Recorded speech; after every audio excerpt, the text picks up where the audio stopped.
Hello hello.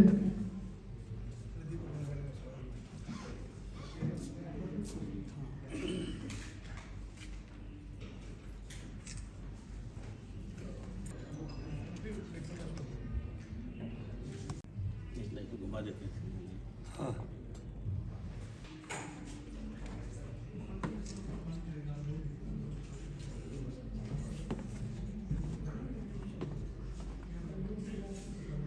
पकड़ लिया।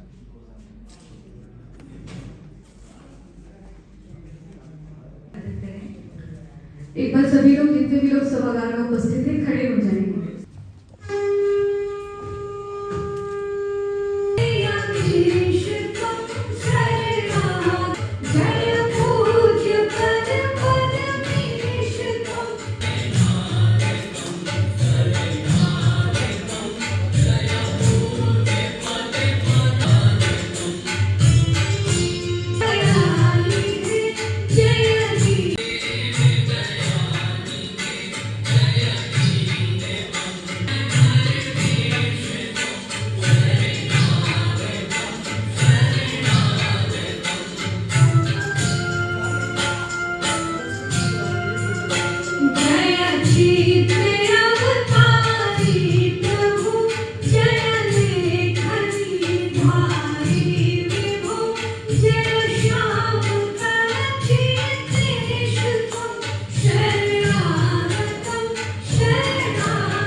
आदरणीय श्री विष्णु सक्सेना जी,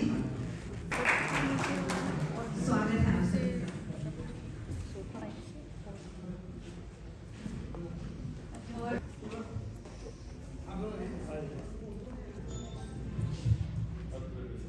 जो वो दिल की खूबसूरत खुदा ने ऐसे लोग कम ही बनाए हैं, और जिन्हें ऐसा बनाया है वो हमारे घर पे आए हैं। जी हाँ, मैं बात कर रही हूँ हमारे आज के मुख्य अतिथि श्री R.K. सिन्हा जी के बारे में, और उनको फेलिसिटेट करने के लिए मैं अक्षयवर श्रीवास्तव जी को इन्वाइट करना चाहूँगी। श्री श्रीवास्तव जी नेक्स्ट।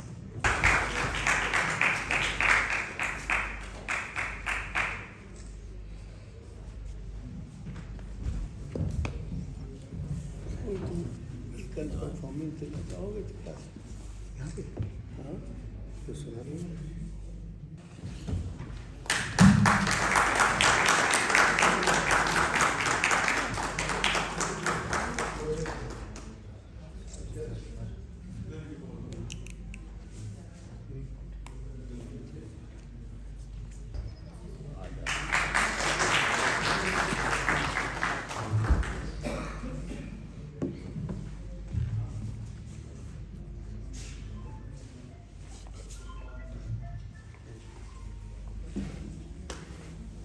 अब मैं अनंत सिन्हा जी।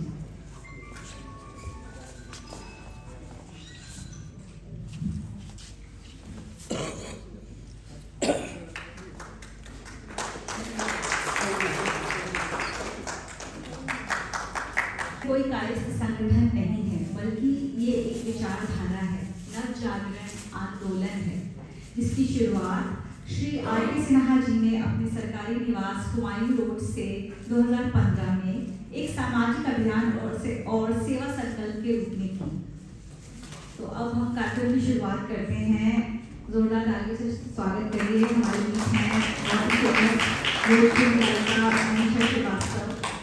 और भोजपुरी लोक संगीत की दुनिया में एक जाना माना नाम है मनीषा श्रीवास्तव, क्योंकि इनका सत्रम को स्थापित करने में इनका समर्पण साफ तौर पर इनके गानों में देखा जा सकता है। तो जोरदार तालियों से स्वागत करिए।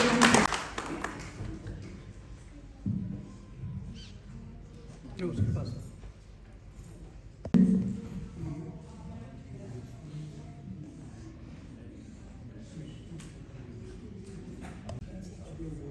श्री गुरु महाराज जी को प्रणाम करते हुए मंच पर आसीन हमारे श्रेष्ठ अति श्रेष्ठ अतिथिगण श्री आर.के. सिन्हा चाचा जी, जिनके मार्गदर्शन से, जिनके आशीर्वाद से ये कार्यक्रम संचालित हो रहा है।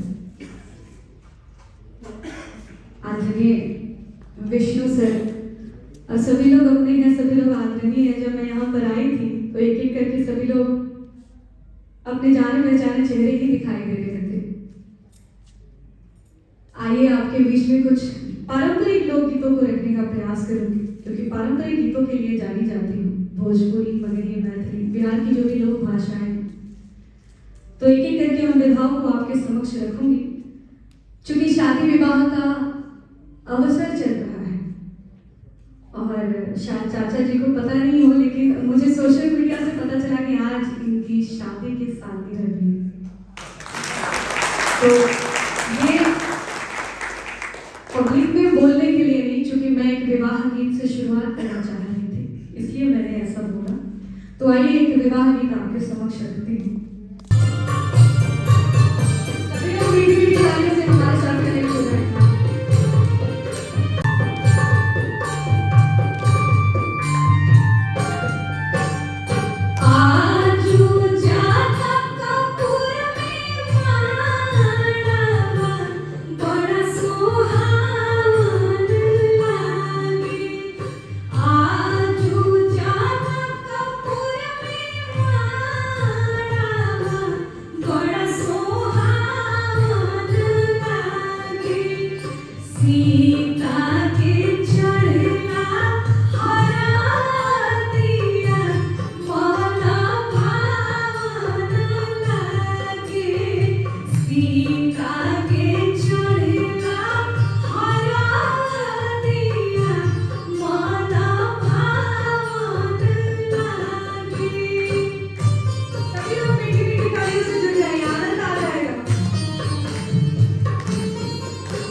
सीता के चढ़ला हरा दिया मन भावन लागे।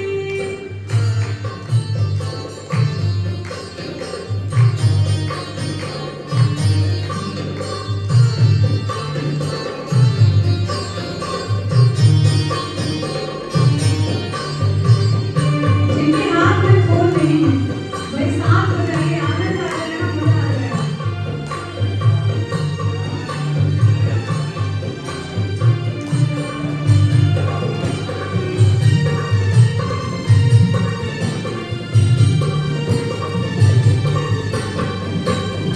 धनी रे नागरिया के उमरा ना भागिया।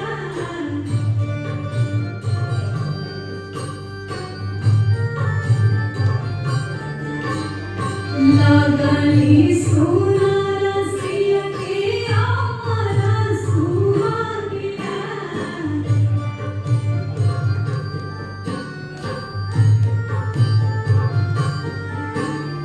धनी रे नागरिया के उमरा ना भागिया।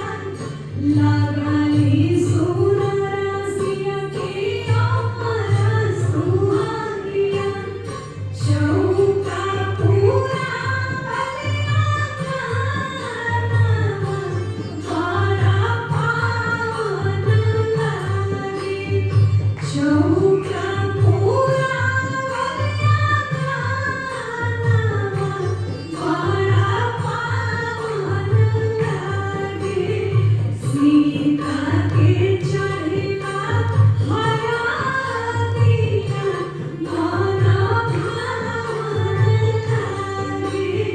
सीता के चढ़ला हरा दिया मन भावन लागे।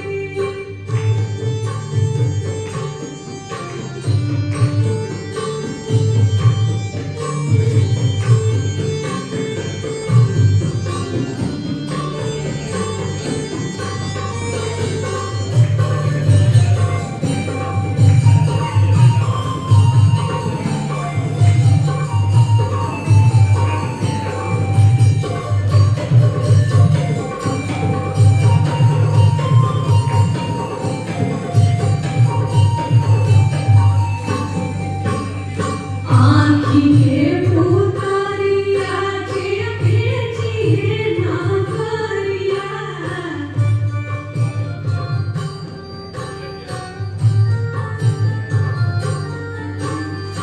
धरती तारकी जइहे गिरिहे बिजुरिया।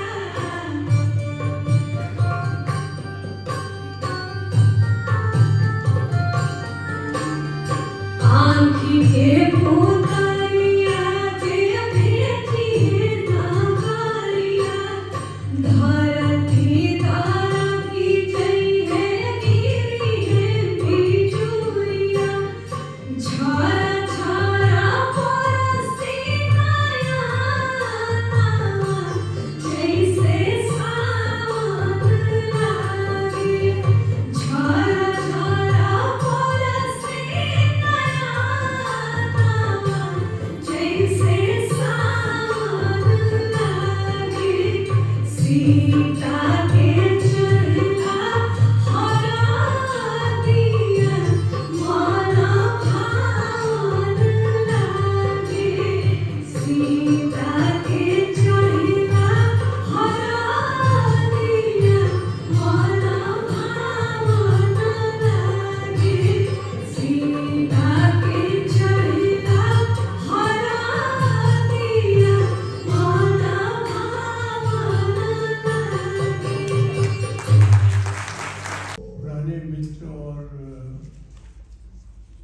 वाराणसी से पधारे हिंदी साहित्य के बहुत बड़े विद्वान प्रोफेसर राम मोहन पाठक जी पीछे बैठे हुए हैं। आप आगे आ जाए।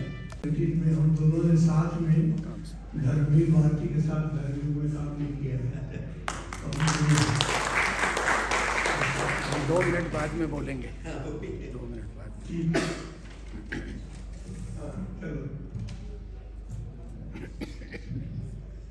आइए,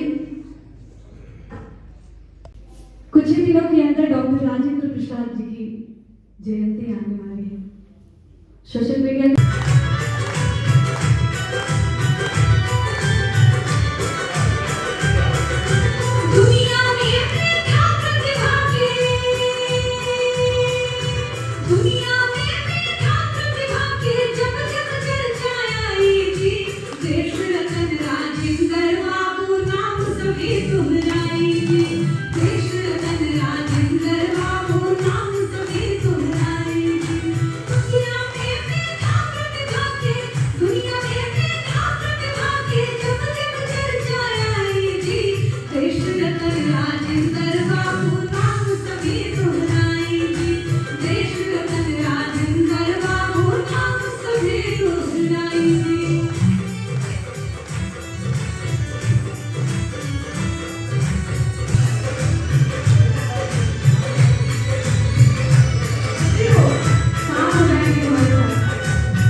मेरी आंखों की रोशनी हो क्या?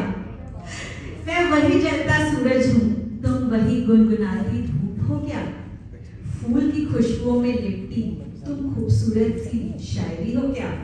वेल, इतनी प्यारी प्यारी लाइनें और किसी की नहीं, हमारे माननीय अतिथि और लोकप्रिय कवि डॉक्टर विष्णु सक्सेना जी की है जो हमारे बीच है।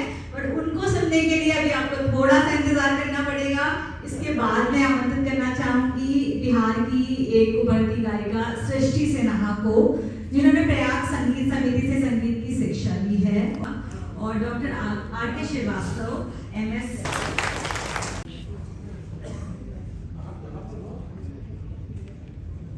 सबसे पहले तो मैं जितने भी हमारे गणमान्य अतिथि हैं, मैं उनको तहे दिल से आभार प्रकट करती हूँ कि उन्होंने मुझे यहाँ पे बुलाया, और जितने भी हमारे अतिथि हैं उन सब का तहे दिल से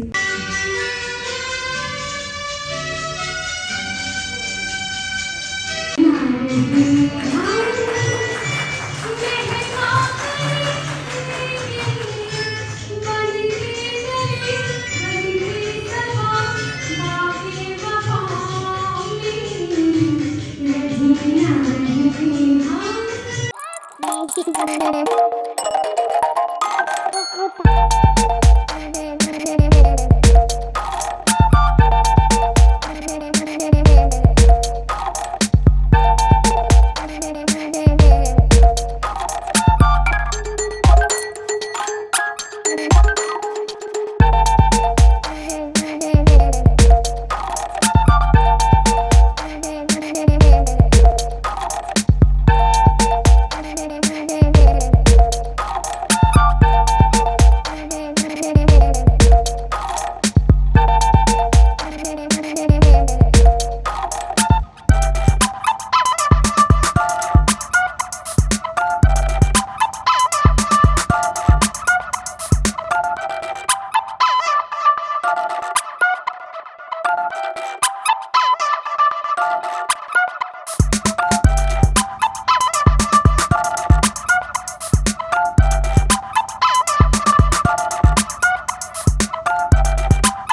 जो डूबना है तो इतने सुकून से डूबो कि आसपास की लहरों को भी पता ना चले। तो एक शाम चुराई है हमने आप सबकी, और इसी शाम में आगे आ रहे हैं अक्षयनाथ श्रीवास्तव जी, जो कि एक नाट्य कर्मी है और कुछ रोचक घटनाएं सुनाएंगे। थोड़ा सस्पेंस है, कोई बताएंगे। मेरे सामने बैठे सभी अतिथियों को भी नमस्कार प्रणाम करता हूँ। हमारे कायस्तों में एक कवि और कवियों के शायरों की बहुत बड़ी श्रृंखला है। वो फिराक गोरखपुरी हो, हरिवंश राय बच्चन, गोपाल दास नीरज जी, कृष्ण बिहारी नूर, सर्वेश्वर दयाल सक्सेना, डॉक्टर ध्रुव बेचन, और उसके बाद आज देश में बहुत बड़े हस्ताक्षर हैं डॉक्टर विष्णु सक्सेना।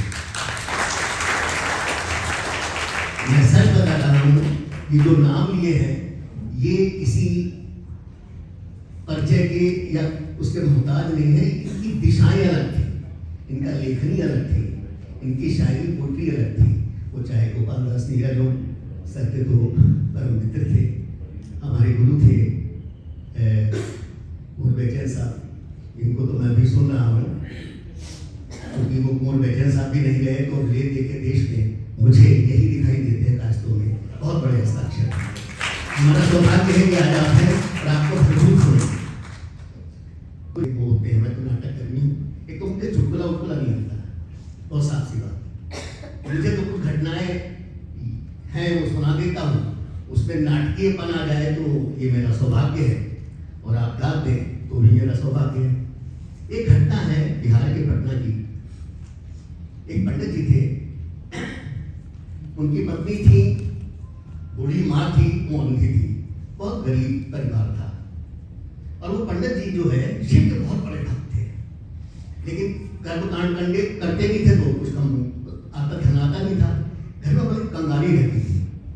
जिस मंदिर में जाते थे कुछ फल वल आ गया तो वही घर पर ले आते थे, वही खाना पीना होता था। तो पत्नी बहुत कलेश करती थी। तो पत्नी जब कलेश करती है किसी के घर में तो पति जो है तुरंत दूसरा आसरा ढूंढता है। तो उनके जो मंदिर था उसमें जाकर एक भांग का घोटा छोटा मतलब गोला लगा के और उसमें मगन हो जाते थे। शंकर के बहुत बड़े पुजारी थे, शंकर के बहुत आराधना करते थे, बहुत पूजा करते थे। एक दिन पत्नी ने कहा कि मान्यवर आप जो है शंकर जी के इतने बड़े पुजारी हैं और शंकर जी तो बहुत जल्दी प्रसन्न होते हैं, तो आप उनकी कुछ तपस्या करिए, कुछ वरदान मांग लीजिए, तब तक ऐसे जीवन कटेगा। अच्छा उनका कोई संतान भी नहीं थी, कोई बच्चा ही नहीं था। जब झगड़ा हुआ तो बच्चा होगा कहाँ से, स्वाभाविक है। तो पंडित जी ने कहा ठीक है। शंकर भगवान की उन्होंने तपस्या की, 1 महीना लग गया, शंकर भगवान जी प्रकट हो गए। मैं बात चूंकि बहुत लोगों ने ये घटना सुनी होगी, क्योंकि विष्णु सक्सेना जी बैठे हैं शायद मंच पे, ये बहुत बड़े अच्छे वक्ता भी हैं, ये मंच का संचालन भी बहुत अच्छा करते हैं, हाजिर जवाब भी कमा लेंगे। आप कुछ कमेंट करके देखिएगा तुरंत जवाब आएगा। अब वो खुश होकर घर गए तो माँ ने कहा बेटा मेरी आंख मांग ले, मेरी आंख मांग ले, बुढ़ापे से मैं अंधी हूँ, मैं दुनिया देख पाऊंगी। पत्नी कह रही थी कि एक बच्चा मांग लो जो भविष्य को आगे चले, और पंडित जी का मन कर रहा था कुछ धन मांग लो कि कुछ खाने को तो मिले। बस वो सेब और केला खा के और भांग का अंडा लगा के जीवन कट रहा था, खाने को नहीं मिल रहा था, बड़े उदास। पीपल के पेड़ के नीचे बैठे थे, पटना की बात है, हमारे सिन्हा साहब उधर से गुजरे वाली से। उन्होंने देखा अच्छा ये चूंकि ऐसा नहीं कि कास्तों के लिए करते हैं, ये हर धर्म हर जाति के लिए जो संकट में है उसको अपनी तरफ से पूरी सहायता करते हैं। बड़ा मुंह लटका के पंडित जी बैठे थे तो सर ने पूछा कहा पंडित जी कहा भाई काहे मुंह लटका रहे भैया। पंडित जी बोले कुछ नहीं, कहा बताइए। बहुत परेशान। अरे परेशान है तो बताओ तो सही कहा है, अगर हो सके तो हम कुछ कर दे भाई। खैर पंडित जी ने बता दिया कि एक वरदान दिया है शंकर भगवान ने, और पत्नी कहती है कि बेटा मांग लो, माँ कहती है आंख मांग लो, और मेरा मन करता है धन मांग लो। मेरी समझ में नहीं आ रहा क्या करूं। पत्नी को भी रुष्ट नहीं कर सकता, माँ को भी मन करना चाहता हूँ और मैं धन चाहता हूँ। अब सिन्हा जी ने वो सोचा कैसे वो सोचते हैं और कहा पंडित जी जरा कान में एक बात बता रहे हैं, किसी को बताइएगा नहीं, सिर्फ शंकर भगवान को बताइए। बस सिन्हा जी ने उनके कान में एक बात कही, एक सेंटेंस की बस ये मांग लेना। अब अगले दिन प्रकट हुए शंकर भगवान। पंडित जी से बोले बड़े अच्छा शंकर भगवान को पता था कि कष्ट इनके 3 हैं और मैंने वरदान दिया है कि देखे बच्चों क्या मांगते हैं पंडित जी। तो पंडित जी ने कहा मुझे कुछ नहीं चाहिए महाराज, मैं चाहता हूं कि मेरा बेटा मेरे बेटे को सोने की थाली में खाते हुए मेरी माँ देखे। मेरे बेटे को सोने की थाली में दूध चावल खाता हुआ मेरी माँ देखे, बस एक वरदान दे दीजिए। शंकर भगवान ने कहा बेटा ये पंडितों की तो अकल है, ये तो कायस्तों की अकल है।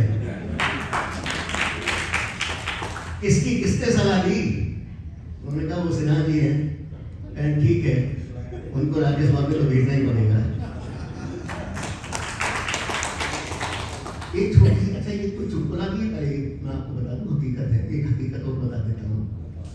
मैं संगत पंगत में पटना जा रहा था और आनंद विहार से गाड़ी चलती है, उसमें बैठ गया। एक स्टेशन 2 स्टेशन रात को एक एंग्लो इंडियन आदमी और एक अंग्रेज आदमी और एक इंडियन, उसका कोई गाइड वाइड होगा तो चढ़े। वो आपस में बातचीत कर रहे थे, कूपा खाली था लगभग, मैं था रुके दोनों। तो अंग्रेज ने पूछा व्हाट इज दिस, चेन को लेकर उसने कहा दिस इज चेन। तो उसने बताया कि इसको क्या, इसका क्या न्यूज है। उसने कहा इसको खींचते हैं तो गाड़ी रुक जाती है। तो अंग्रेज ने वो ट्राई करने की कोशिश की, नो नो नो इसमें 500 रुपीज फाइन लगेगा। तो अंग्रेज ने अपनी जेब में देखा, उसमें 300 रुपये निकले। वो इंडियन था, उसकी जेब में 200 रुपये निकले। उसने कहा 500 हो गए, 500 का फाइन भर देते हैं, देखते हैं चेन रुकती, गाड़ी रुकती है नहीं रुकती। अब अंग्रेज ने चेन खींच दी, गाड़ी रुक गई। टी 3-4 पुलिस वाले रेलवे पुलिस के सिपाही आ गए। अब वो दोनों ने मेरी तरफ देखा। तो जो इंडियन था उसने कहा नहीं don't worry, we will not पे।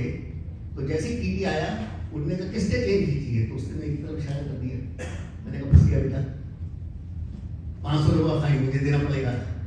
टीटी और पुलिस वालों ने मुझे घेर लिया, कहने तुमने चेन खींची है? मैंने हाँ खींची है, मैंने खींची है। ये दोनों बदमाश मेरा गला दबाकर मेरे पैसे छीन लिए। 500 रुपए थे, 300 रुपए संग्रह में रखे, 200 रुपए इसके जेब में रखे। आप चेक कर लो, आप चेक करिए और ये पकड़ कर जाएगी। मेरे हाथ में बहुत महंगी घड़ी थी, इसने अभी ट्रेन से फेंकी है, ये पकड़ कर जाएगा वो भी मिलेगी। वो दोनों को चिल्लाते रहे। मैं भगवान कसम 500 रुपए मुझे मिले। काश क्या होता है बता रहा हूँ। 500 रुपए मुझे मिले, जेब में डाल के पटना पहुंचा, लेकिन वो मेरे किसी काम नहीं आया क्योंकि पटना में बंदी थी। Thank you. कोई एक दो नहीं, पूरी गुलालों की बस्ती है। कोई एक दो नहीं, पूरी गुलालों की बस्ती है। आप मोहब्बत के इंद्रधनुष हैं, आप खुशनुमा हस्ती हैं। जी हाँ, कवि सम्मेलनों के सबसे मधुर कंठ का नाम है डॉक्टर विष्णु सक्सेना जी। जोड़ा तालियों से स्वागत करिए। प्रेम, त्याग, इश्क और मोहब्बत जैसे शब्दों से काव्य पाठ शुरू करके उसे ईश्वर के प्रति समर्पण की सीमा तक ले जाने वाले कवि डॉक्टर विष्णु सक्सेना जी को कवि सम्मेलनों का जादूगर कहा जाता है।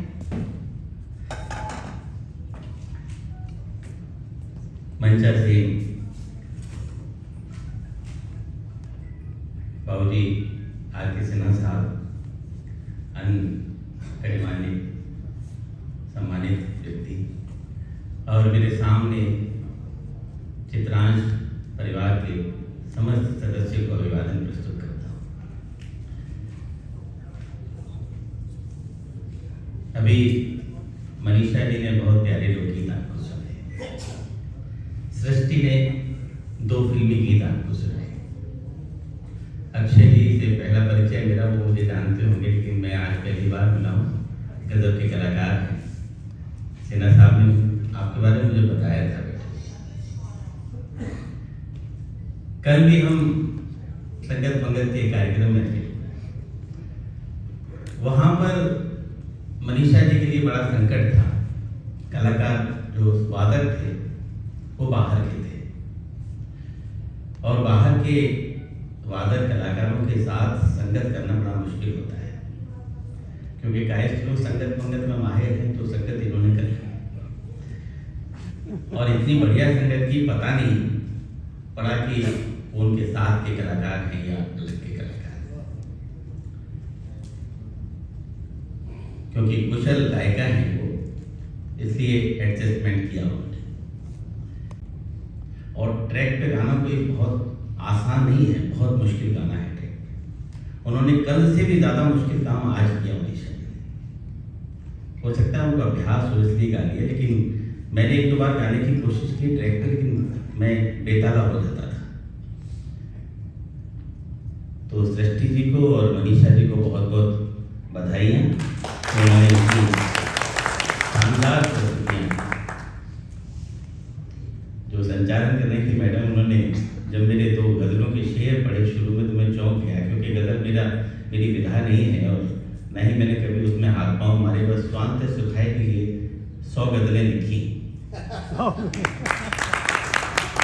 मंच को प्रस्तुत इसलिए नहीं करता कि उर्दू वाले किसी भी हिंदी कवि को स्वीकार नहीं करते गज़लों में, चाहे वो फिराक गोरखपुरी साहब हो, चाहे कृष्ण बिहारी गौर साहब।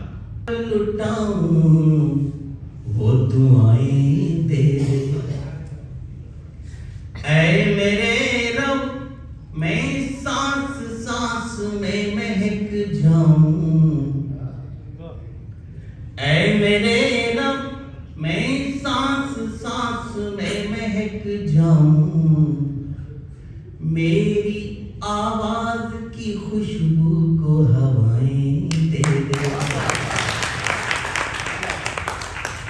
ये 4 पंक्तियां मैंने ईश्वर के चरणों में पढ़ी, क्योंकि ईश्वर हमें दुआएं देते हैं, तारीफ करते हैं, तालियां बजा देते हैं, तो हम कुछ टूटा फूटा लिख लेते हैं और इस उम्मीद के सहारे सुना देते हैं कि शायद हमने कुछ अच्छा लिखा है। तो अगली 4 पंक्तियां आप भी चलो।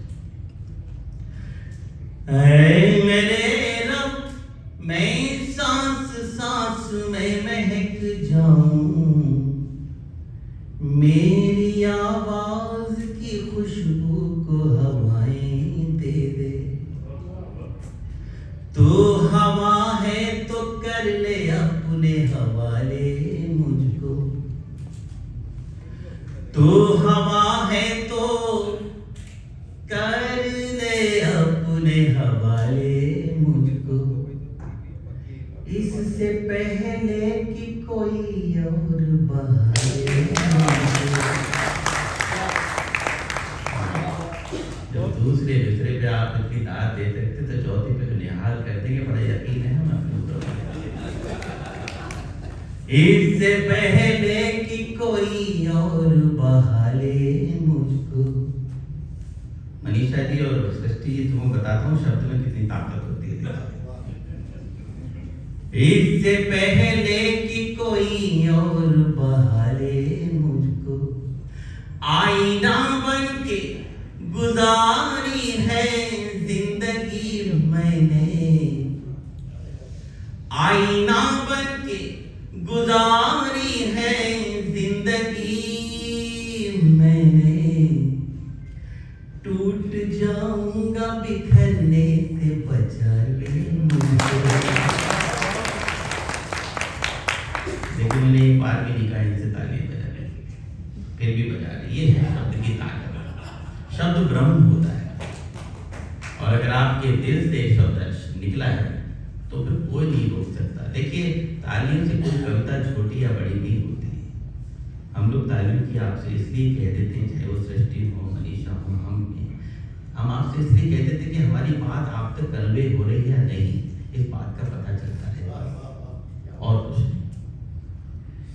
मेरा दिल कर रहा है 4 पंक्तियां आपको और सुना दो, इजाजत है आपकी? तो जरा कहते कि जाती ज्यादातर सुनाए।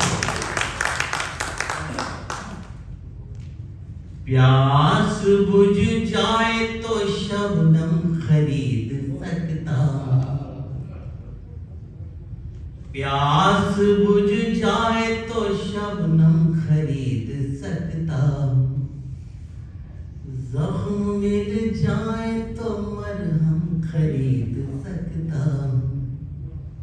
चौथी पंक्ति पे हम आपसे इंतजार करते हैं, आपको एक एक व्यक्ति की तारीफ चाहिए मुझे, जो किसी कारण से बाहर चले गए, उनकी भी जिम्मेदारी आपकी है। जख्म मिल जाए तो मरहम खरीद सकता, ये मानता हूं मैं दौलत नहीं कमा पाया, ये मानता हूं मैं दौलत नहीं कमा पाया, मगर तुम्हारा हर एक गम खरीद पाया।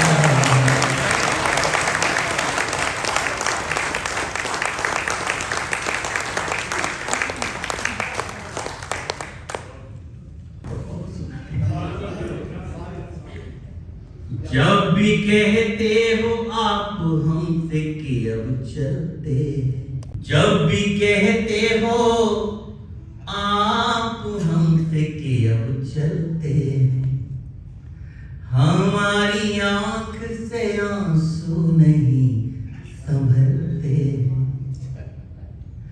अब न कहना कि संग दिल कभी नहीं रोते,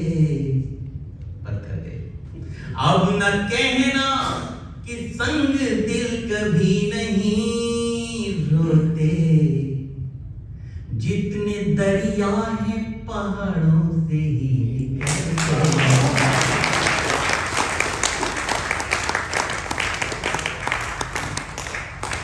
आपको एक और बात बता दो, इस सभागार में एक और अच्छी कवित्री यहाँ बैठी हुई है, जो जिससे आप परिचित नहीं है।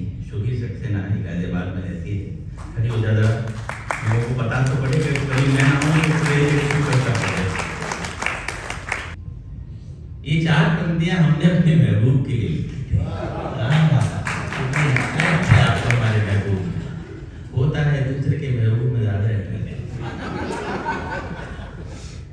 तो हम आपको बता दें, जब हमने ये 4 पंक्तियां एक जगह पढ़ी तो हमारे गीत कुनबे के सबसे बड़े कवि आदरणीय गोपाल दास नीरज जी, जो मेरे आइडियल भी रहे और हमारे भाव जी के भी बड़े प्रिय रहे, उन्होंने हमसे कहा कि विष्णु, तुमने चाहे किसी के लिए भी लिखी सही, लेकिन जब तुम पढ़ते हो ना तो ऐसा लगता है जैसे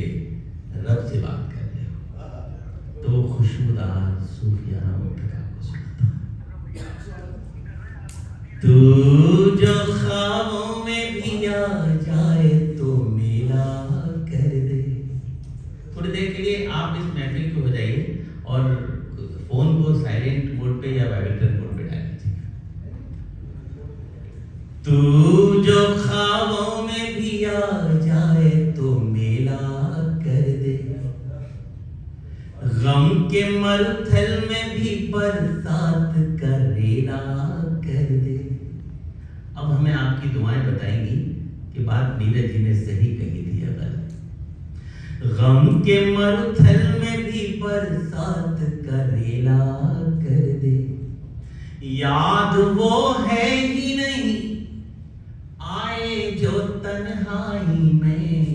अनुरंजन जी, याद वो है ही नहीं आए जो तन्हाई में, तेरी याद आए तो मेरे में अकेला।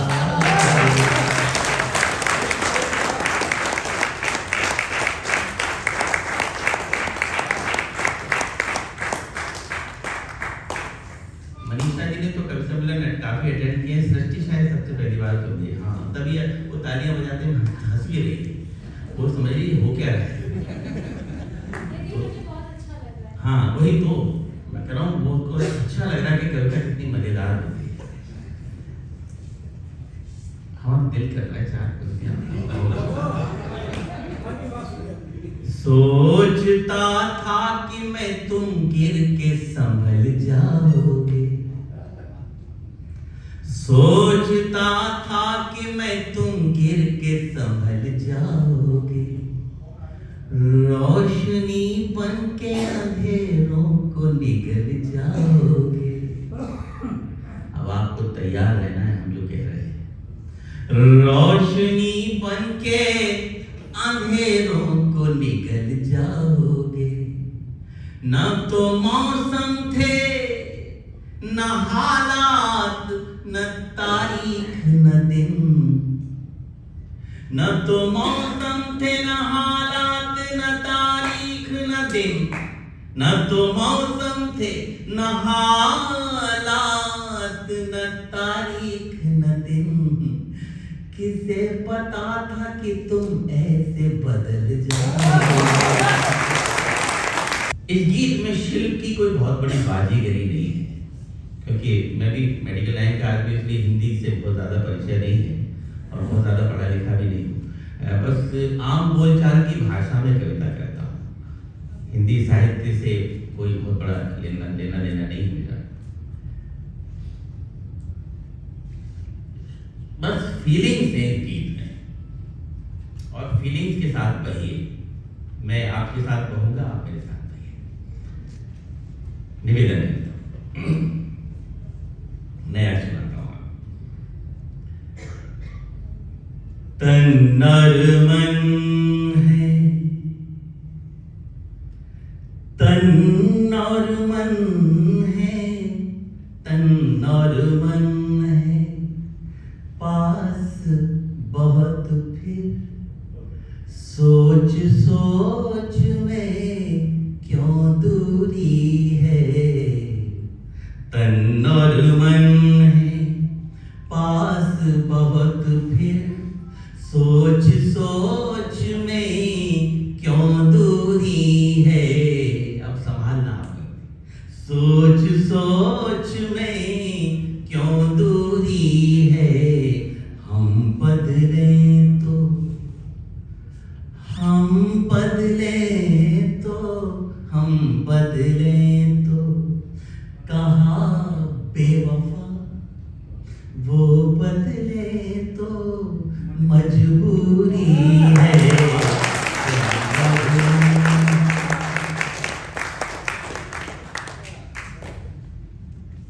गीत का फ्लैशबैक दिखाता हूं, अतीत में ले चलता हूं। हम बदले तो कहा बेवफा वो बदले तो मजबूरी है। तन और मन है। अब बहुत अच्छा लग रहा है, आप बिल्कुल पूरे मेरे साथ हैं। गंगा के तट बैठ रेत पर बना बना कर महल गिराए। मैंने सबको अपने साथ कर लिया मैडम, आपको नहीं कर पाया। आप यहाँ आओ कुर्सी डाल के फिर मुझे सुनो, सब लिखा दूंगा आपको मैं। गंगा के तट बैठ रेत पर बना बना कर महल गिराए। हमने उसको उसने हमको जाने क्या क्या सपन दिखाए। अब पंक्ति सुनिएगा। हमने उसको उसने हमको जाने क्या क्या सपन दिखाए। कल सपने में मांग भरी थी। आज चाहिए अब आपकी बोले। कल सपने में मांग भरी थी। कल सपने में मांग भरी थी। हाथ अभी तक सिंदूरी है।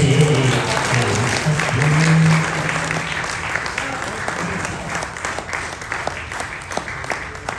देखिए आप वंचित रह जाती है, लिख रही होती है। कल सपने में मांग भरी थी।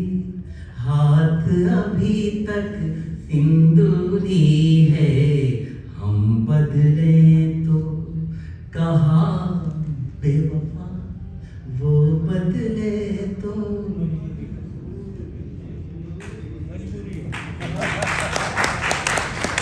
पूरी है। तन और मन है उपवन उपवन घूमा फिर भी मन की कली नहीं खिल पाई।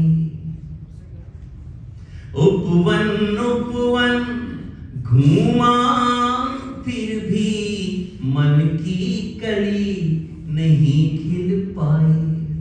जग को सुरभित कर दे हमको ऐसी गंध नहीं मिल पाई। अब भी मन मृग बना हुआ है। अब भी मन मृग बना हुआ है। फिरे ढूंढता कस्तूरी है। अब भी मन मृग बना हुआ है। फिरे ढूंढता कस्तूरी है। हम बदले तो कहा बेवफा, वो बदले तो मजबूरी है। तन और मन है। गीत की अंतिम पंक्तियां पढ़ता हूं और ये अंतिम पंक्ति हम कलाकारों के लिए, खुद के लिए पढ़ता हूं। ये दो कलाकार मेरे सामने बैठे हैं। हमारे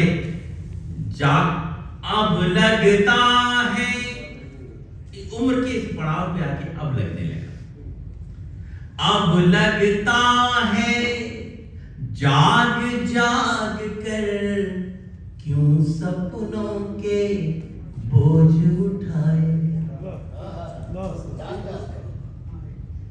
एक रात जगने की कीमत पूछनी है तो कवियों से, शायरों से पूछिए। ये रातें सब यहाँ इकट्ठी हो जाती है। कवि कलाकार उसको 100% देना है। जनता को इससे कोई मतलब नहीं, कोई थका हुआ है, बीमार है।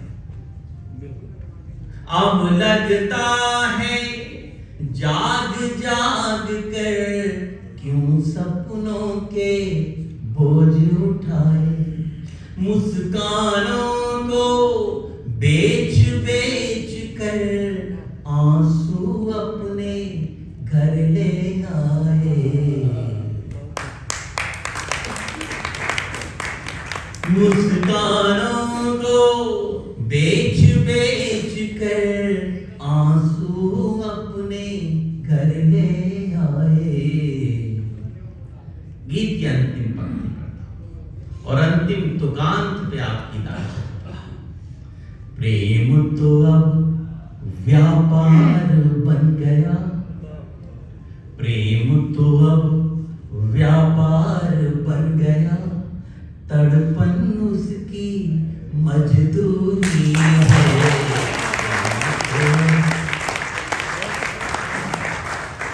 व्यापार बन गया, तड़पन उसकी मजदूरी है। हम बदले तो हम बदले तो हम बदले तो कहा बेवफा वो बदले तो। मन की बात आपको ठीक लग रहा है तो ताली बजाइए जरा।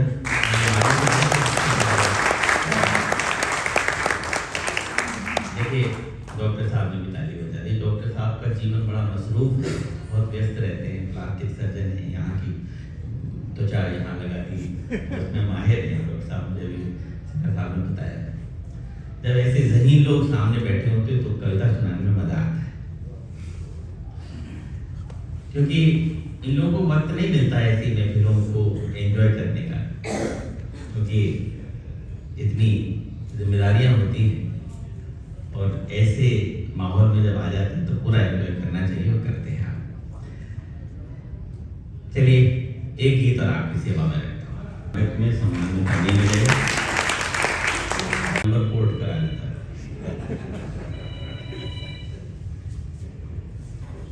मैं दरअसल मुझे नंबर BSNL का एक खास नंबर चाहिए था। मैंने बहुत कोशिश की, मिला नहीं, मैं झुंझला गया, मेरे BSNL को हटा दिया।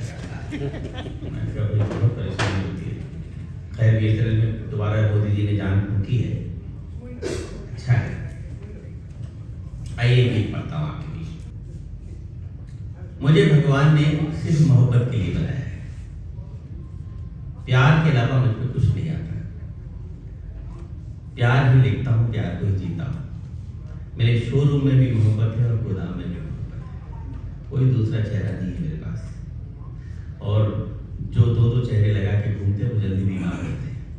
एक ही चेहरा लगा के घूमिए, ना आपको उतारना पड़ेगा।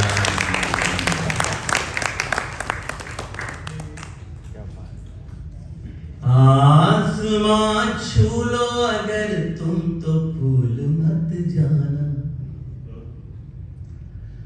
आसमां छू लो अगर तुम तो भूल मत जाना।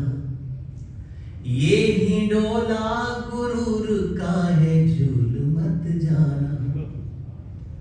करो भला जो किसी का तो याद मत रखना।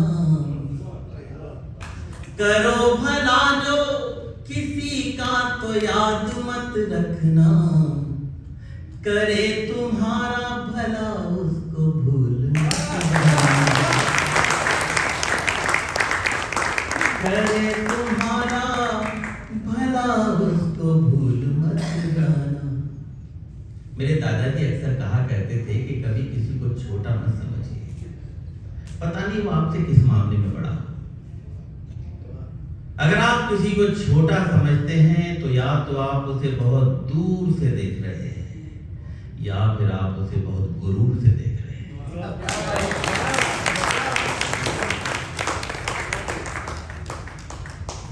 गुरूर जिसने अपने जहन में पाला होगा। गुरूर जिसने अपने जहन में पाला होगा। खुली हो खिड़कियां फिर भी न उजाला होगा। और अब जो पंक्ति पढ़ने जा रहा हूं बड़ी चमकदार है। गुरूर जिसने अपने जहन में पाला होगा। खुली हो खिड़कियां फिर भी न उजाला होगा।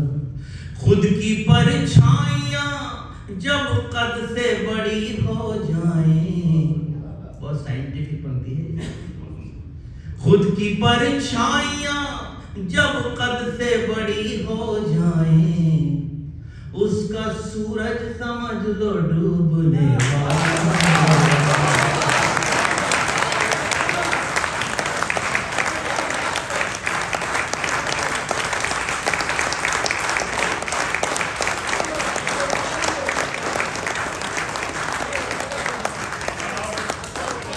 जिसने अपने जहन में पाला होगा, खुली हो खिड़कियां फिर भी न उजाला होगा, खुद की परछाइयां जब कद से बड़ी हो जाए, खुद की परछाइयां जब कद से बड़ी हो जाए, उसका सूरज समझ लो डूबने वाला।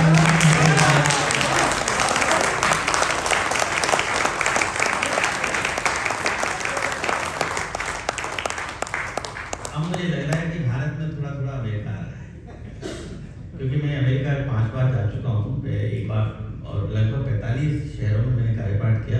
वहाँ का एक अजब रिवाज, अजब क्या गजब रिवाज है, जब उनको कोई चीज़ अच्छी लगती है तो स्टैंडिंग ओवेशन देते हैं। आज 2 लोगों ने स्टैंडिंग ओवेशन दी तो मुझे लगा मैं अमेरिका में आने वाला हूँ। सूरज समझ लो डूबने वाला होगा, बड़ी मुश्किल से कोई सुबह मुस्कुराती है, बड़ी मुश्किल से कोई सुबह मुस्कुराती है, गम की हर रात तबे पाँव चली आती है। पूरी जिंदगी की फिलॉसफी बता रहा हूँ। गम की हर रात तबे पाँव चली आती है, वक्त लगता ही नहीं जिंदगी बदलने में, वक्त लगता ही नहीं जिंदगी बदलने में, पर बदलने में वक्त जिंदगी लग जाती है। लेकिन बिना पासपोर्ट के और मैं बहुत अच्छा सुन रहे हैं आप, और मैं बाबूजी का बहुत आभार व्यक्त करता हूँ, ऐसी अच्छी महफिल में मुझे लेके आए हैं। संगत पंगत के कार्यक्रम तो कई अटेंड किए, लेकिन आज आप तो जितने प्यार से, जितने मोहब्बत से सुन रहे हैं, आपको सैल्यूट करता हूँ। दोस्तों, ये डिटोरिएशन का युग चल रहा है, इस समय पतन का युग चल रहा है, चाहे वो राजनीतिक पतन हो, चाहे आध्यात्मिक पतन हो, या सामाजिक पतन हो, या पारिवारिक पतन। मैं इस समय आपसे पारिवारिक पतन पर गुफ्तगू करना चाहता हूँ। संगत पंगत का उद्देश्य यही, हम लोग आपस में बैठ के अच्छी अच्छी बातें करें, एक दूसरे का सहयोग करें, कहीं कोई कमजोर है तो उसकी मदद करें। उद्देश्य सिर्फ यही है, उसके पीछे इकट्ठा करना सबको और सबकी बातें सुनना। अगर हम पावरफुल हैं तो अपनी कमजोर की मदद करें, कर सकते हो तो। मैं पारिवारिक पतन पर गुफ्तगू करता हूँ।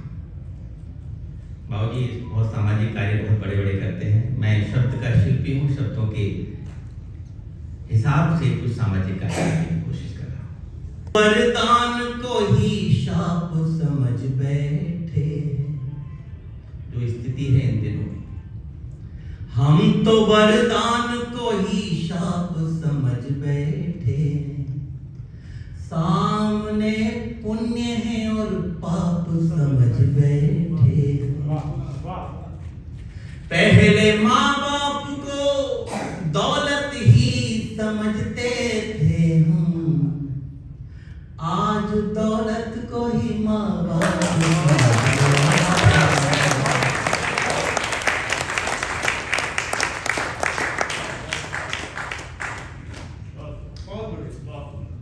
जो नौजवान बच्चे अपने माँ बाप से कहते हैं कि खामोश हो जाइए, बहुत ज़्यादा बोलते हैं आप, इतना नहीं बोलना चाहिए आपको। हम थोड़े से लायक क्या होते हैं, अपने माँ बाप को नालायक समझ बैठते हैं। कितना बड़ा चेंज आया है, देखिए। बदलते वक्त में ये कैसा दौर आया है, बदलते वक्त में ये कैसा दौर आया है, हम ही से दूर हो रहा हमारा साया है। ये जो कला मैंने अभी दिखाई है आपको, बहुत दूर बहुत लंबी कर दी, ये कला मैंने अशोक चक्रवर्ती से सीखी।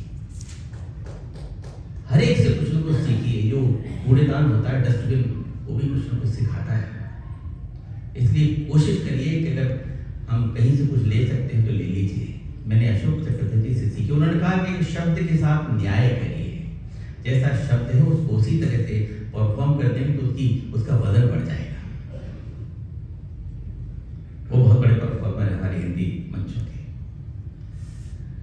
बदलते वक्त में ये कैसा दौर आया है, हम ही से दूर हो रहा हमारा साया है। आज हम उनकी जुबान पे लगा रहे बंदिश, आज हम उनकी जुबान पे लगा रहे बंदिश, जिन बुजुर्गों ने हमें बोलना सिखाया।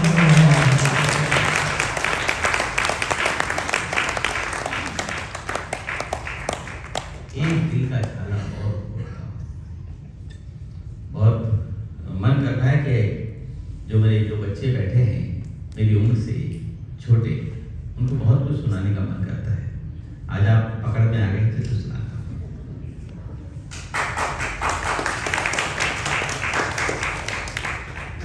लकीरें हाथ की जो अपनी पढ़ नहीं सकते, लकीरें हाथ की जो अपनी पढ़ नहीं सकते, हवा खिलाफ हो तो उससे लड़ नहीं सकते। मेरी बात अच्छी और अच्छी लगे तो सबकी तालियां चाहिए, ना अच्छी लगे तो खामोश रह जाइए, मुझे बुरा नहीं लगेगा। लकीरें हाथ की जो अपनी पढ़ नहीं सकते, हवा खिलाफ हो तो उससे लड़ नहीं सकते, जो अपने घर के बुजुर्गों की करे अनदेखी, जो अपने घर के बुजुर्गों की करे अनदेखी, मेरा दावा है कि वो आगे बढ़ नहीं सकते।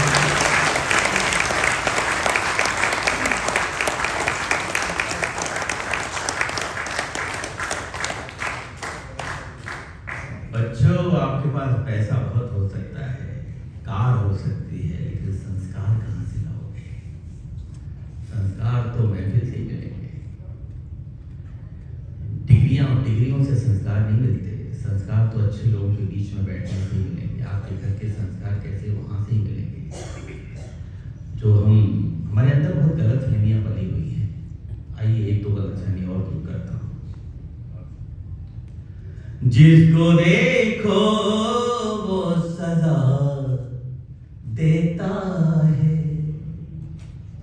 दोस्त बन कर के दगा देता है, वो तो माँ बाप का है दिल वरना, वो तो माँ बाप का है दिल वरना, मुफ्त में कौन दुआ देता है, मुफ्त में कौन दुआ देता है। आज भिखारी को पैसे न दे वो भी दुआएं नहीं देता, पुजारी को पैसे न दे वो भी दुआएं नहीं देता। एक माँ बाप ही है जिनकी औलाद अगर दो गालियां भी दे ले तो शायद उनकी औलाद के लिए दुआएं नहीं निकलेगी। ये है डिपॉजिट।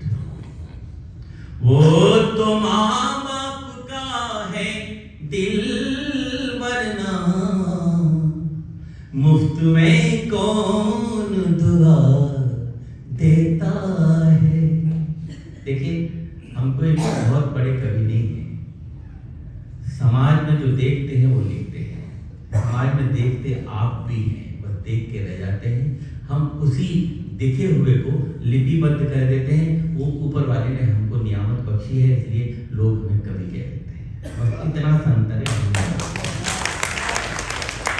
आप जो चीज गद्य में सोच लेते हैं वही हम पद्य में बदल देते हैं। आप प्रोज में सोचते हैं, हम पोएम में बदल देते हैं, इसलिए हम पोएट हो जाते हैं। स्वामी नारायण पांडे का एक 1.5 लाइन का उपन्यास पढ़ता हूं। एक विधवा बुढ़िया मां जिसके 2 बेटे, संपत्ति का बराबर बराबर बंटवारा हो गया। अब सवाल इस बात का था बुढ़िया का बंटवारा कैसे हो, तो मोहल्ले वालों ने इसका भी बंटवारा किया।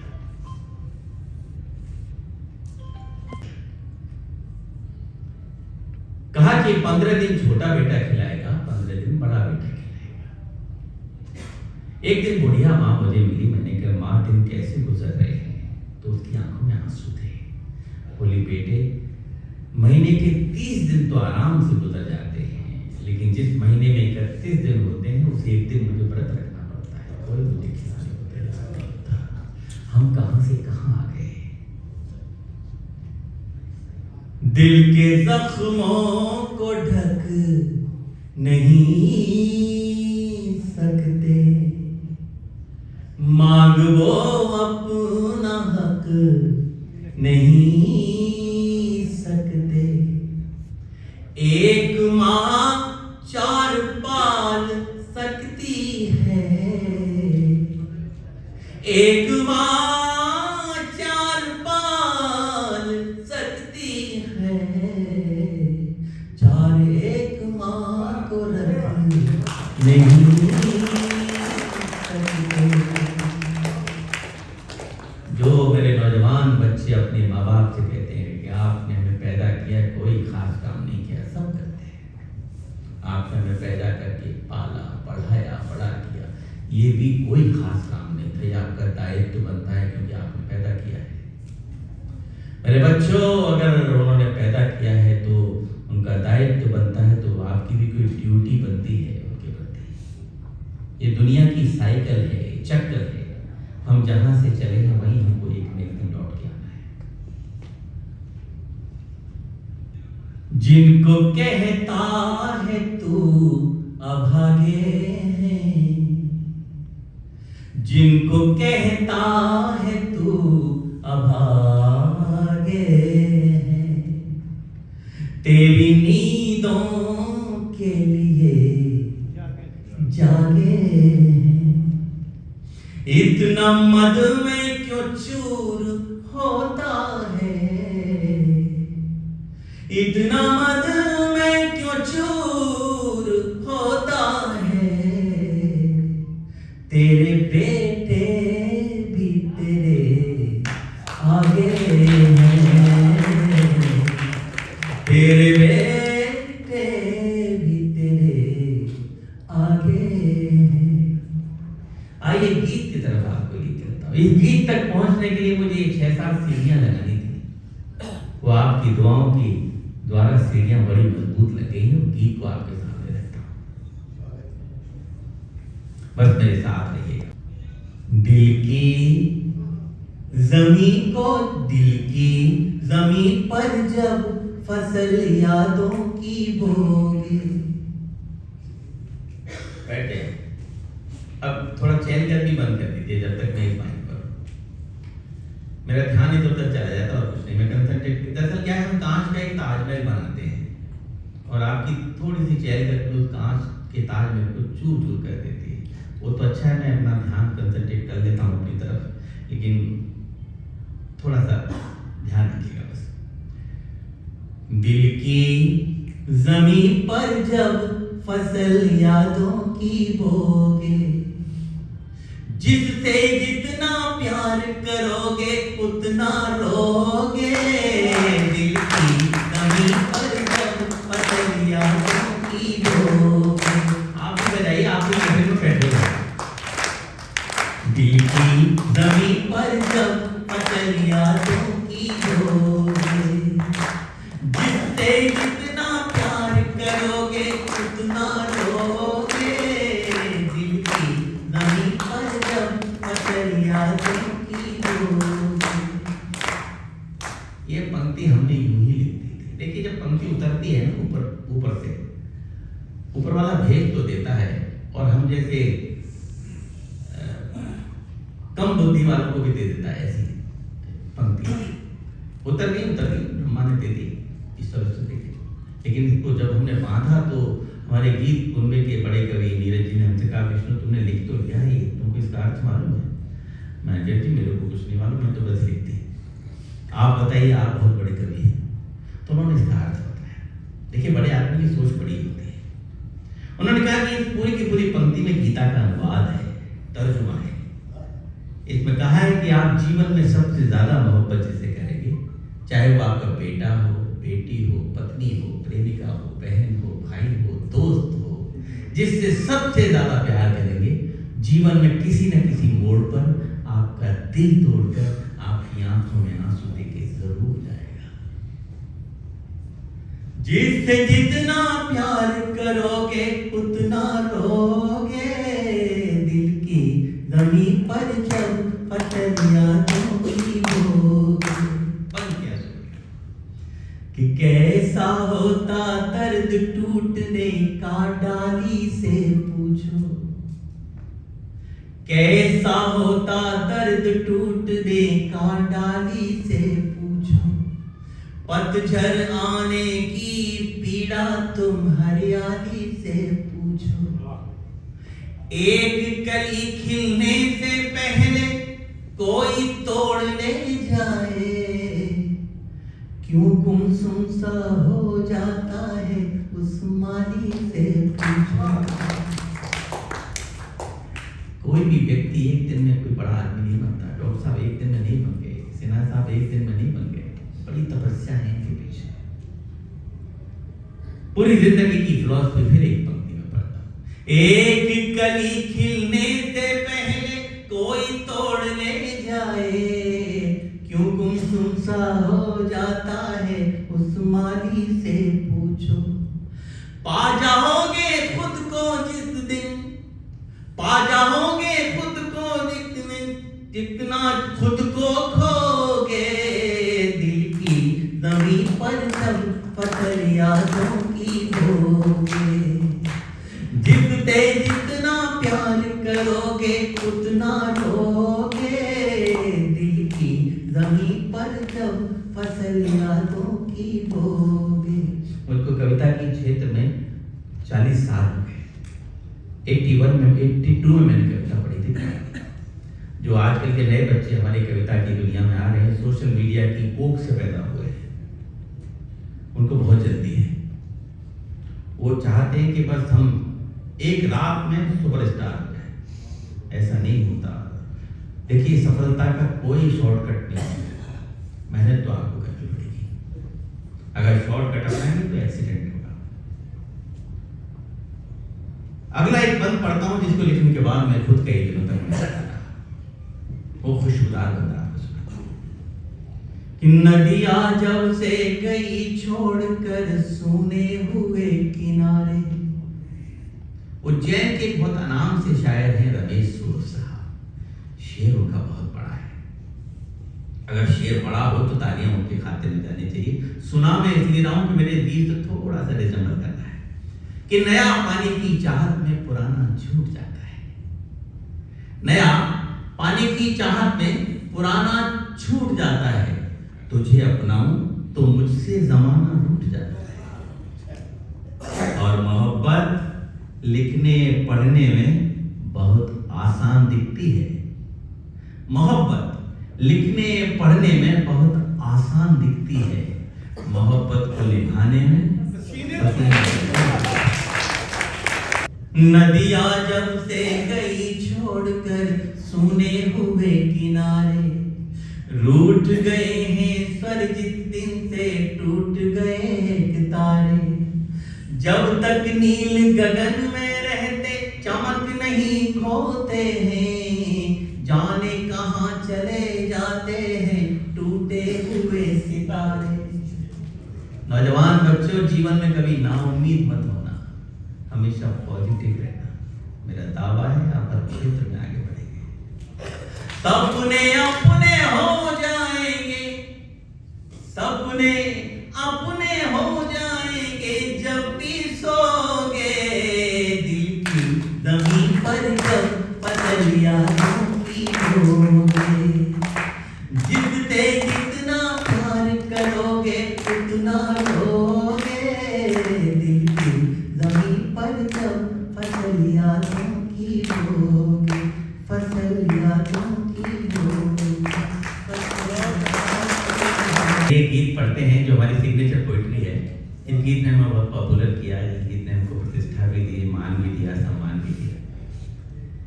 हम जहाँ जाते हैं हमसे पहले ये गीत हमारा पहुँच जाता है। ये सब ईश्वर की करामात है, हमारा कोई कुछ नहीं है। हम सच कह रहे हैं, हम कोई गलत फहमी नहीं कि हम बहुत बड़े कवि हैं। हमारे अंदर कोई बैठा है जो आपको सुना रहा है, आपके अंदर कोई बैठा है जो हमको सुन रहा है। हम और आप मीडिएटर है, करने वाला कोई और है। बस वो गीत पढ़ता हूँ। देखिए हमने गीत बहुत सारे लिखे, यही क्यों पॉपुलर हुआ? कोई ना कोई खास बात होगी। जब तक ऊपर वाले की कृपा नहीं होती तब तक कुछ नहीं होता। या तो आप यूँ कह लीजिए बहुत ज़्यादा आस्तिक है इसलिए ऐसी बातें कर रहा हूँ, लेकिन मेरा विश्वास है जब तक आप, ये डॉक्टर भी जब ओटी में जाते हैं तो पहले भगवान को याद करते हैं, चाहे कितने बड़े डॉक्टर थे।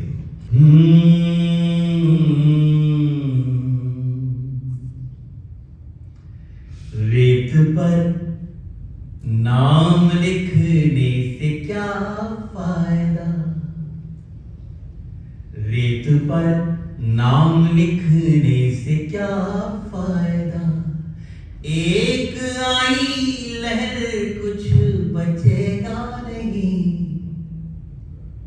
चित्रांश समझो, दाज चाहिए वाकई। एक आई लहर कुछ बचेगा नहीं, तुमने पत्थर सा दिल हमको कह तो दिया, तुमने पत्थर सा दिल हमको कह तो दिया। पत्थरों पर लिखोगे मिटेगा नहीं,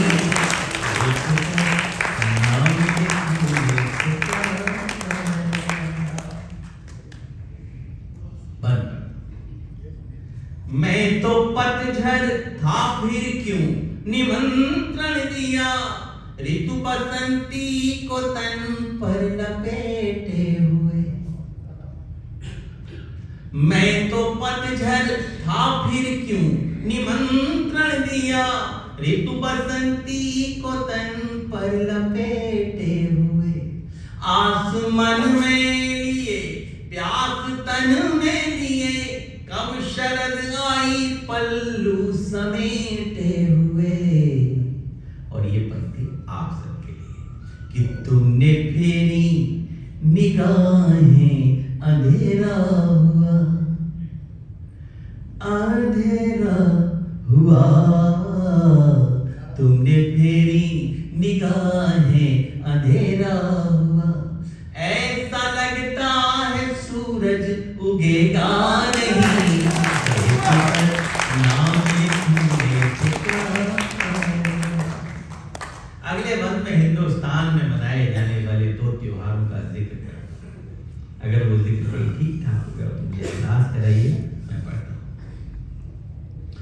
मैं तो होली मना लूंगा सच मानिए, तुम दिवाली बनोगी ये आभास दो। डॉक्टर साहब ठीक लगेगा ना? देखिए सिंबल है सारी बात। मैं तो होली मना लूंगा सच मानिए, तुम दिवाली बनोगी ये आभास दो। मैं तुम्हें सौंप दूंगा तुम्हारी धरा, तुम मुझे मेरे पंखों को आकाश दो। और ये पंक्ति सारी नौजवान थे के नाम, बुजुर्ग भी सुने लेकिन अमल न करें। मैं तुम्हें सौंप दूंगा तुम्हारी धरा, तुम मुझे मेरे पंखों को आकाश दो। और उंगलियों पर दुपट्टा लपेटो न तुम, लपेटो न तुम। उंगलियों पर दुपट्टा लपेटो न तुम, यूं करोगे तो दिल चुप रहेगा नहीं। नाम लिखने से क्या पाएगा, एक आई लहर कुछ बचेगा नहीं, तुमने पत्थर का दिल हमको कह तो दिया। गीत की अंतिम पंक्तियां जिनके लिए पूरा गीत लिखा। या यूं कहूं कि देखिए, प्रेम का सबसे बड़ा देवता कृष्ण को माना जाता है। मैं जब राजस्थान गवर्नमेंट में मैंने नौकरी की, अंतिम पोस्टिंग मेरी मैंने भरतपुर और ये राजस्थान और यूपी के बॉर्डर पे करा ली। 4 महीने रहा बॉर्डर के हॉस्पिटल में, इंचार्ज था मैं। तो गोवर्धन की परिक्रमा में आता था हॉस्पिटल और नौकरी वहाँ करता था, रहता जतिपुरा में था। उन 4 महीनों में भगवान कृष्ण के 4 जन्मों का सुख होगा मैंने, वो 4 जन्मों का सुख 4 पंक्ति में व्यक्त करता हूँ। आंख खोली तो तुम रुक्मिणी सी दिखी, बंद की आंख तो राधिका तुम लगी। आंख खोली तो तुम रुक्मिणी सी दिखी, बंद की आंख तो राधिका तुम लगी। जब भी सोचा तुम्हें शांत एकांत में, मीराबाई थी एक साधिका तुम लगी। और इस पंक्ति पर पूरा गीत निछावर। अब तक जिसने मुझे ध्यान से सुना है सबने, नो डाउट, लेकिन जिसने मुझे दाद न दी उस सबकी भरपूर तालियां चाहिए मुझे। जब भी सोचा तुम्हें शांत एकांत में, मीराबाई थी एक साधिका तुम लगी।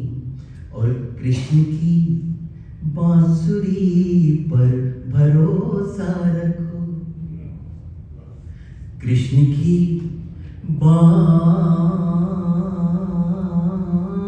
बांसुरी पर भरोसा रखो। मन कहीं भी रहे पर डिगेगा नहीं।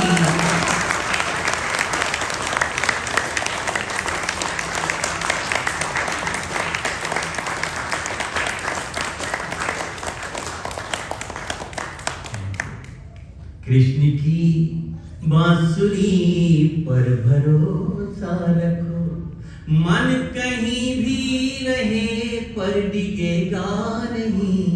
रेत पर नाम लिखने से क्या फायदा, एक आई लहर कुछ बचेगा नहीं। तुमने पत्थर का दिल हमको कह तो दिया, पत्थरों पर लिखोगे मिटेगा नहीं।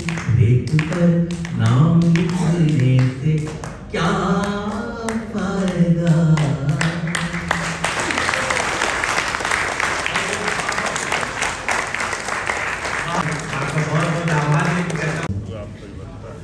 सब इतने सौभाग्यशाली हैं कि आज यहाँ पर लाइव हमें आपको सुनने का मौका मिला। एक के बाद एक दिल्ली अच्छी लगी, हर शहर अच्छा लगा। वो जो आए इस शहर में तो शहर भर अच्छा लगा।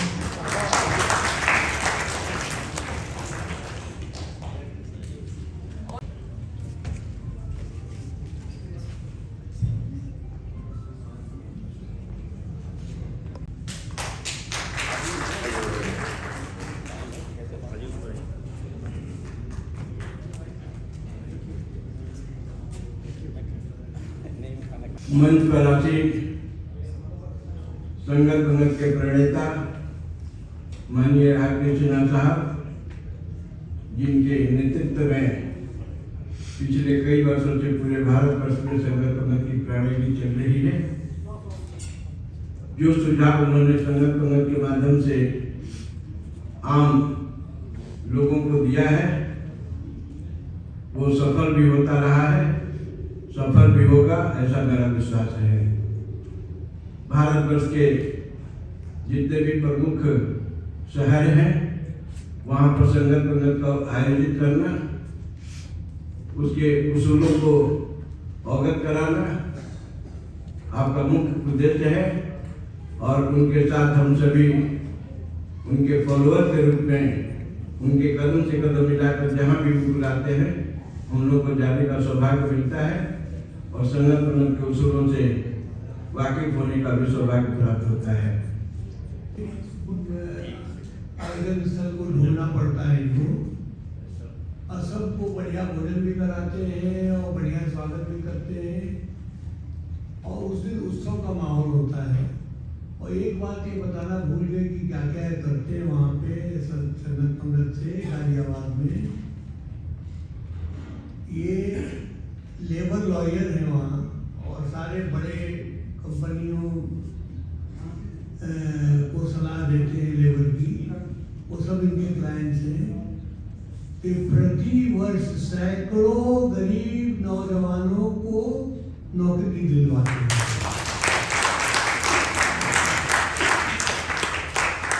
सैकड़ों की संख्या में। आप कोई ऐसा बड़ा फर्म, बड़ी कंपनी नहीं है गाजियाबाद में जहाँ की इनके कृपा से वहाँ पर अपना जीवन व्यतीत करने वाले 2, 4, 5 लोग नहीं मिलेंगे।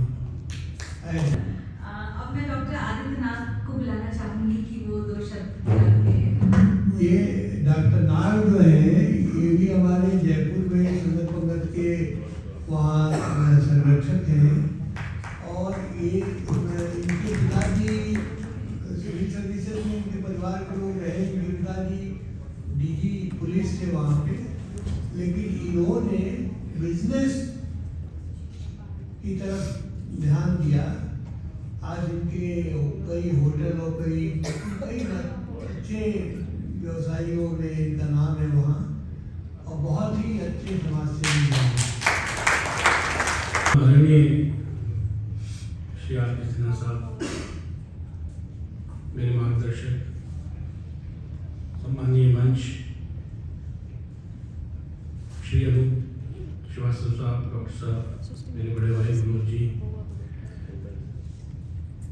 संगत पंगत की जो शुरुआत है वो शुरुआत में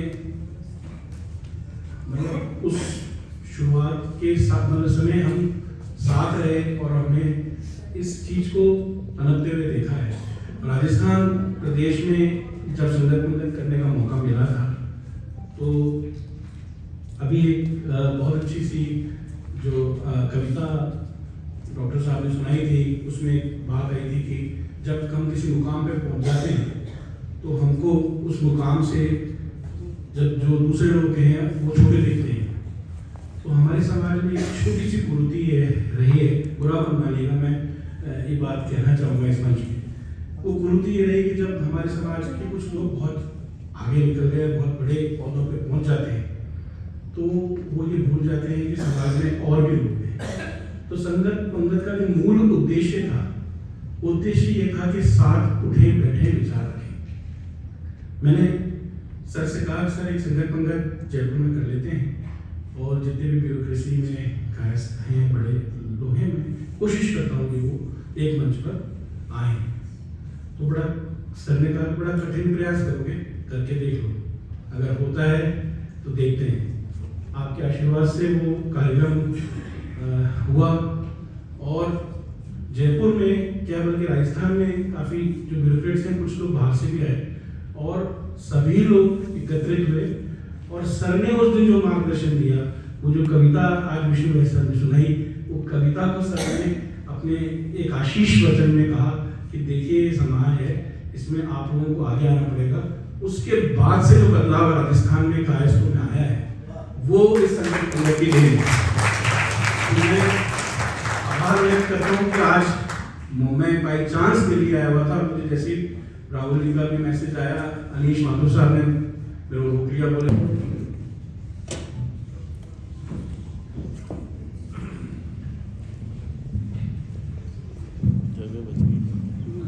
एक बार बोलिए चित्रकूट भगवान की।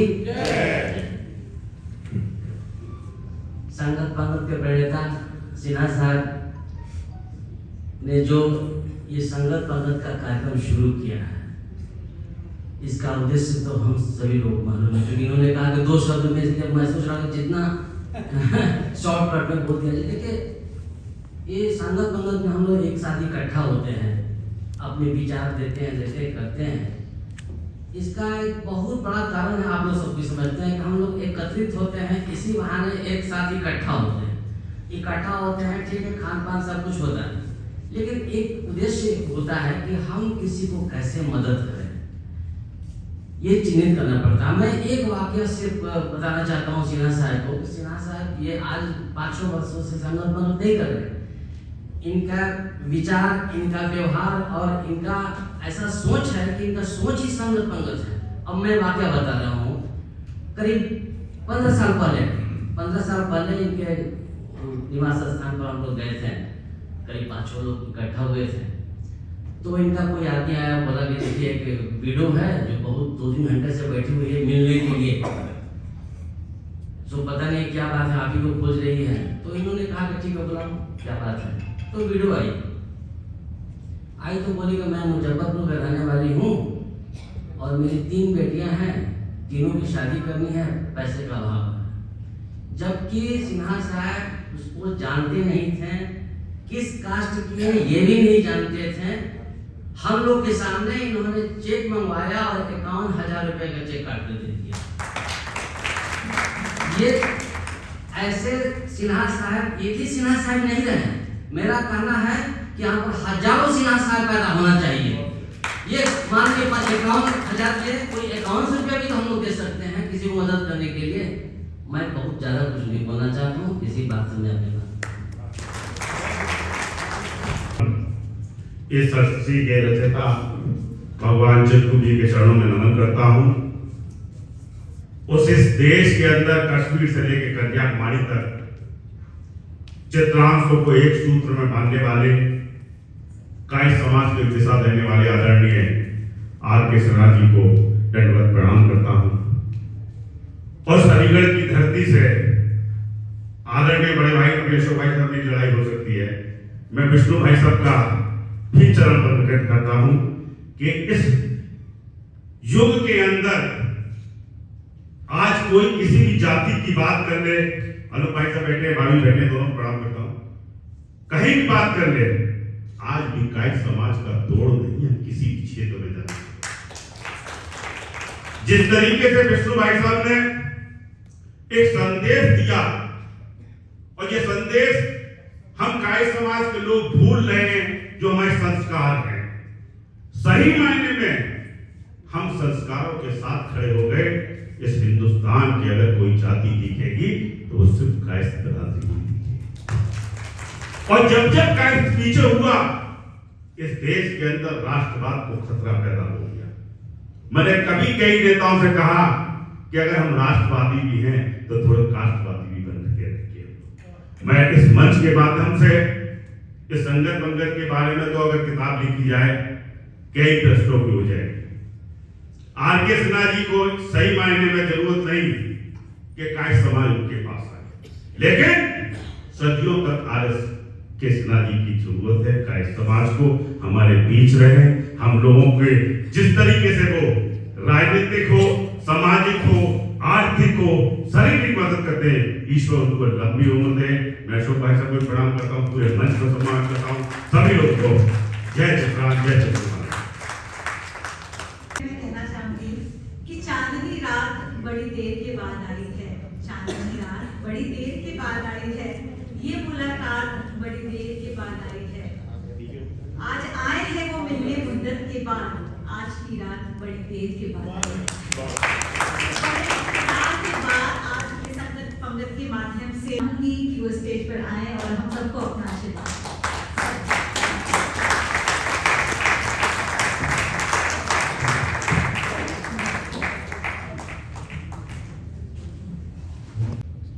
मंचासीन डॉक्टर नाग, अशोक श्रीवास्तव जी, सुशील वर्मा जी, अनुपम श्रीवास्तव जी, सामने बैठे हमारे अनूप श्रीवास्तव जी, भाभी जी, डॉक्टर आर.के. श्रीवास्तव जी और भाभी जी, और हमारी दोनों गायिकाएं मनोज सक्सेना जी, प्रोफेसर राममोहन पाठक जी, जो आज मेरे अतिथि हैं, वाराणसी से मिलने चले आए। इसी तरह सत्यनारायण जी के सुपुत्र सामने बैठे हुए, वो भी महान गीतकार हैं। विष्णु के बारे में तो मैं क्या कहूँ, नीरज दादा जब मेरे यहाँ, जब उनको तो वो अलीगढ़ से आए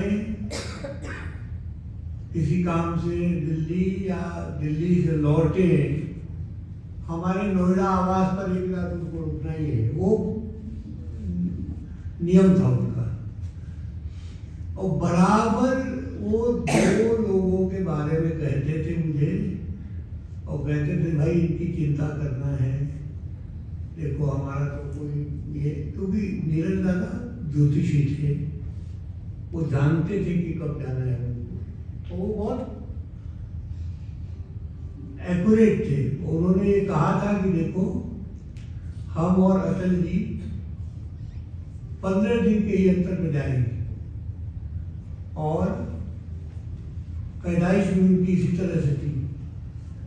वो 5 जनवरी का था उनका, और अटल जी का 25 दिसंबर का था। तो कहते थे भाई एक कुंवर बेचैन का ध्यान रखना और विष्णु का ध्यान रखना। विष्णु को बहुत आगे जाना है, बहुत ध्यान, बहुत आत्मिक बातें करते थे वो। और बहुत जब हम लोग तो 2-2 बजे रात तक बैठे रहते थे, और बहुत सारी चीज़ें होती थी। वो आज है नहीं नीरज दादा, लेकिन वो ये बातें कहते थे। तो संगत पंगत तो एक मिलने जुलने का बहाना है और कुछ नहीं है। और हम आपस में मिलेंगे नहीं, बैठेंगे नहीं, एक दूसरे को जानेंगे नहीं, तो एक दूसरे की जरूरत को कैसे समझेंगे? वो कोई जरूरत आर्थिक ही नहीं होती है, बहुत तरह की जरूरतें होती हैं। बहुत बातें बहुत लोगों से कोई शेयर नहीं करना चाहता, ये भी एक समाज में समस्या बन गई है। तो संगत पंगत एक माध्यम है, जोड़ना है लोगों को। और पिछले 5-6 वर्ष हो गए, कितना हो गया रचना जी? 7वां वर्ष चल रहा है। तो ये हरेक शहर में, बल्कि छोटे छोटे कस्बों में भी ऐसे ग्रुप्स बन गए हैं संगत पंगत के, जो कि नियमित रूप से मिल रहे हैं। और ये उनके व्हाट्सएप संगत पंगत के हमारे तो कई 100 व्हाट्सएप ग्रुप हो गए हैं, क्योंकि हर एक शहर वाले जो है अपना अलग कर रहे हैं। अब जौनपुर में तो इतने लोग हो गए हैं, एक छोटा सा शहर है जौनपुर, लेकिन उनके 8 या 9 व्हाट्सएप ग्रुप है। मतलब कि आप समझ लीजिए एक व्हाट्सएप ग्रुप में 256 आदमी जुड़ सकते हैं। तो 5-7 पदाधिकारियों को छोड़ दें तो 250-250 करके वो 8 ग्रुप है उनके, और ये सब अपना काम कर रहे हैं। क्योंकि हमने कोई संस्था नहीं बनाई, कोई चुनाव नहीं होता, कोई सदस्यता नहीं है, कोई चंदा नहीं है, सब काम ऐसे चलता है स्वतः। और बड़े बड़े आयोजन होते हैं। अब तो आप जाएंगे ना अल्मोड़ी के आयोजन, 2000 लोग से कम नहीं मिलेंगे आपको, पूरा गाजियाबाद उमड़ पड़ता है। और ये सब स्वतः होता है। इनके अलीगढ़ में प्रोग्राम करता है मनोज, तो वो भी ऐसा ही जबरदस्त प्रोग्राम होते हैं, बड़े बड़े कार्यक्रम होते हैं। अभी इन्होंने सुशील वर्मा जी ने ग्रेटर नोएडा में कार्यक्रम किया, वो छोटे बच्चे से लेके बुजुर्ग तक, मैं तो सोच ही नहीं सकते 500-600 लोग जो है, पूरे जितने अपार्टमेंट के लोग थे वो सब पहले जानते नहीं थे। उस कॉम्प्लेक्स में करीब 1000 या 1200 लोग रहते थे, उसमें 250 पैस परिवार थे, वो जानते नहीं थे। ये इन्होंने जाके और एक एक सर्वे करके और सबको बुलाया और फिर मुझे बुलाया। मैं देहरादून में था लेकिन आना पड़ा मुझे। तो थोड़ा सा प्रयास कीजिए, एक दूसरे को जानिए, समझिए और जहाँ तक हो सके मदद कीजिए। कोई आर्थिक मदद की जरूरत नहीं होती। जैसे मैं शादी करता हूँ, अभी भी शादी होने वाली है, इसी 9 दिसंबर को हो रही है। तो वो लड़की का पिता टेम्पो चलाता है, मतलब वो रिक्शा तो आपको कहते हैं, वो चलाता है। उससे उसकी बहुत मामूली कमाई होती है। तो वो शादी कर रहा है हमारे, हम मंदिर से शादी करते हैं अपने यहाँ।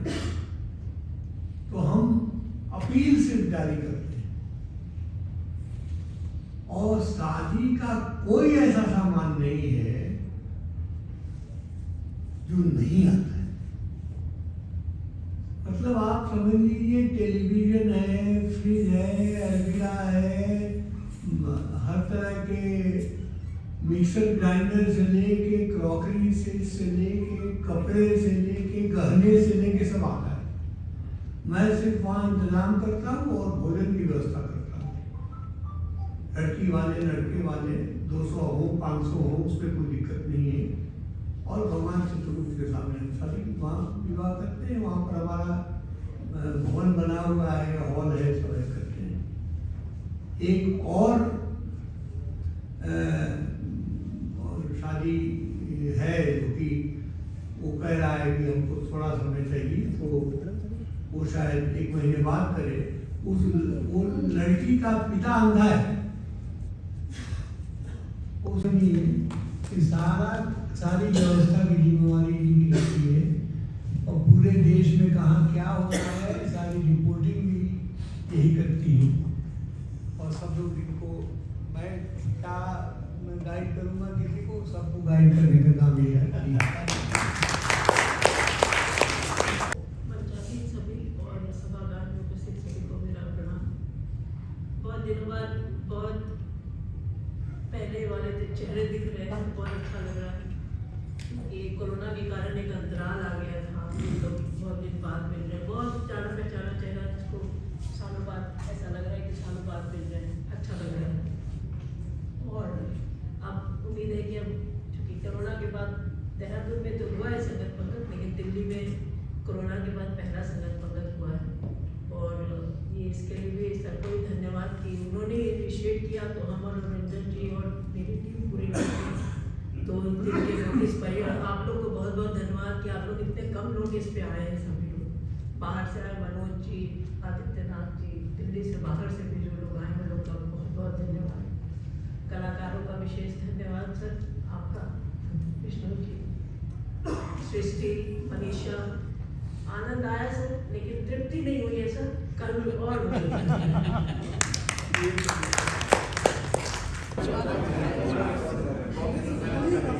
सेल्फी नहीं, किसी और से। हाँ पीछे बैकग्राउंड आ जाए। राजेश जी जाइए, 1 सेकंड हो गया, सॉरी नहीं हुआ, अभी हाथ दे दिया ना मैंने रुक गया। चलिए आपसे चेयरमैन जी है सर। हाँ मेरे पास आज हमारे बीच राष्ट्रीय कवि विष्णु जी हैं। आज यहाँ संगत पंगत प्रोग्राम में बहुत अच्छी कविताएं उन्होंने सुनाई है। सर जी आपका बहुत बहुत धन्यवाद, जिस तरह से आपने मंच का समा बांधा है। Thank you very much sir, बहुत बहुत धन्यवाद। नहीं सर, बहुत ही अच्छा, मतलब इतनी मजबूत पकड़ है और आप बांध देते हैं समा, इसके लिए बहुत बहुत धन्यवाद।